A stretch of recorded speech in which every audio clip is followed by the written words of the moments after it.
Rana homemade কিচেনে আপনাদের স্বাগত জানাই। বাবা আজকে আমাদের বাড়িতে অনেকগুলো আলু নিয়ে এসেছে, তার মধ্যে অনেকগুলো ছোট আলু বেরিয়ে গেছে। তাই আমি ভাবলাম ছোট আলুগুলোকে দিয়ে কি করা যায়, আলুর দম করা যাক। তাই আমি ছোট আলুগুলোকে নিয়ে বটিতে কেটে নিচ্ছি। সবগুলো আলু কাটা হয়ে গেছে, এবার আমি ধুয়ে নেব। ছোট আলুগুলো সেদ্ধ হতে অনেক সময় লাগে, তাই আমি ভাবলাম কুকারের মধ্যে দিয়ে সেদ্ধ করা যাক। তার জন্য আমি এখানে একটি কুকার নিয়ে নিয়েছি। এবার আলুগুলো দিয়ে দেব। এবার অল্প পরিমাণে জল দিয়ে দেব, পরিমাণ মতো নুন দিয়ে ঢাকা দিয়ে সেদ্ধ করতে দিয়ে দেব। দুটো সিটি দিয়ে দেব। দুটো সিটি আমি দিয়ে দিয়েছি, এবার খুলে দেখব সেদ্ধ হয়ে গেছে কিনা। সেদ্ধ হয়ে গেছে, এবার আমি নামিয়ে নেব। আর আমি আগে থেকে কড়াটা বসিয়ে রেখেছিলাম, কড়াটা গরম হয়ে গেছে। এবার ওর মধ্যে আমি পরিমাণ মতো সরষের তেল দিয়ে দেব।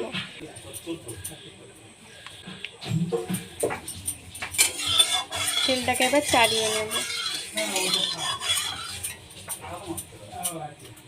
তেলটা গরম হয়ে গেছে, এবার আমি সেদ্ধ করে রাখা আলুগুলো ভেজে নেব।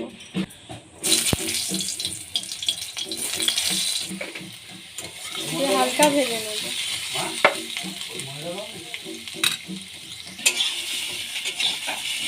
হালকা ভাজা হয়ে গেছে, এবার আমি নামিয়ে নেব।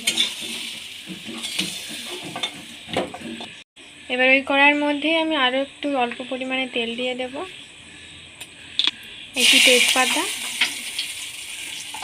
একটি শুকনো লঙ্কা, অল্প পরিমাণে গোটা জিরে। জিরা আর লঙ্কাটা হালকা ভাজা হয়ে গেছে, আর আমি আগে থেকে একটি বড় সাইজের টমেটো কুচিয়ে রেখেছিলাম, ওটা দিয়ে দেব। হালকা ভেজে নেব। এবার ওর মধ্যে আমি পরিমাণ মতো নুন দিয়ে দেব, যাতে তরকারিটার সঙ্গে আবার নুন না দিতে হয়। আর 4 চামচ মতো আদা আমি বেটে রেখেছিলাম, ওটা দিয়ে দেব। দিয়ে আদাটা আর টমেটোটা হালকা ভেজে নেব।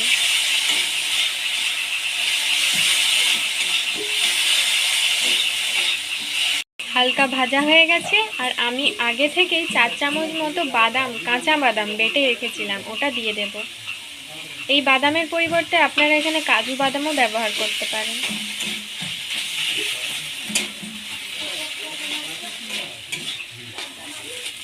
যেহেতু রান্নাটা আমি সম্পূর্ণ নিরামিষ করছি, তাই আমি এখানে পেঁয়াজ আর রসুন ব্যবহার করিনি। আপনারা যদি আমিষ খেতে চান তাহলে এগুলো এখানে ব্যবহার করতে পারেন। অল্প একটু জল দিয়ে দেব, দিয়ে হালকা কষিয়ে নেব।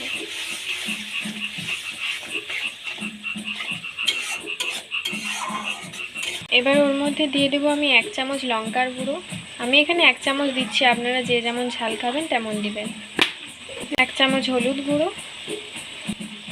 1 চামচ ধনে গুঁড়ো, আর আমি 1 চামচ মতো গোটা জিরে বেটে রেখেছিলাম, ওটা দিয়ে দেব। এখানে আপনারা গোটা জিরে বাটার বদলে গুঁড়ো জিরেও ব্যবহার করতে পারেন।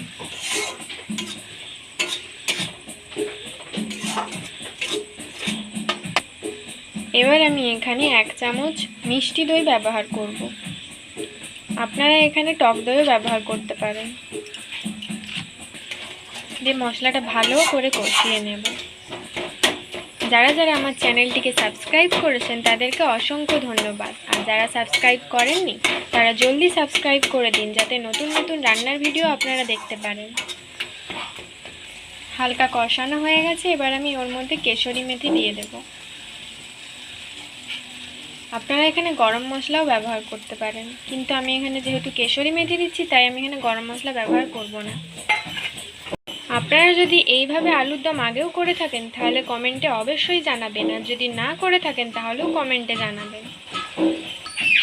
এবার ভেজে রাখা আলুগুলো দিয়ে দেব, এতে ভালো করে কষিয়ে নেব।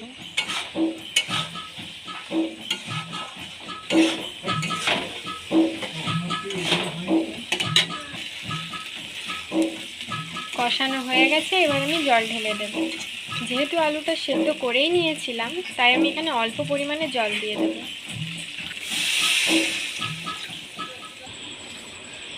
এই রেসিপিটা আপনারা বাড়িতে অবশ্যই ট্রাই করবেন আর খেয়ে কমেন্টে জানাবেন কেমন লাগলো। এই আলুর দম রেসিপিটা যদি আপনাদের ভালো লেগে থাকে তাহলে সাবস্ক্রাইব করুন আমাদের চ্যানেলটি, যাতে পরের ভিডিওর জন্য নোটিফিকেশন আপনারা পান। যেহেতু আমি এখানে মিষ্টি দই দিয়ে করেছি রান্নাটা, সেই জন্য আমি এখানে নামানোর আগে চিনি দেইনি। আপনারা যদি টক দই দিয়ে রান্নাটা করে থাকেন তাহলে নামানোর আগে চিনি দেবেন। আর আমি এখানে আলুর দমটা বানাচ্ছি ভাত দিয়ে খাওয়ার জন্য নয়, লুচি দিয়ে খাওয়ার জন্য। আমাদের বাড়িতে আজকে লুচি হচ্ছে, তাই আমি এখানে আলুর দমটা করছি। আর লুচির সঙ্গে একটু মিষ্টি মিষ্টি না হলে ঠিক চলে না, তাই জন্য আমি এখানে একটু মিষ্টি মিষ্টি তরকারিটা চেয়েছিলাম। আমার আলুর দম তৈরি। আমি এখানে একটু ঝোল ঝোল নামাবো, কেননা রেখে দেওয়ার পর টেনে নেয় ঝোলটা। এবার আমি নামিয়ে নেব। নামানো হয়ে গেছে। গরম গরম লুচির সঙ্গে এই আলুর দমটা দারুণ লাগবে খেতে। তো আপনারাও লুচি করে আলুর দম দিয়ে খান। তো ভালো থাকবেন, সুস্থ থাকবেন। টাটা।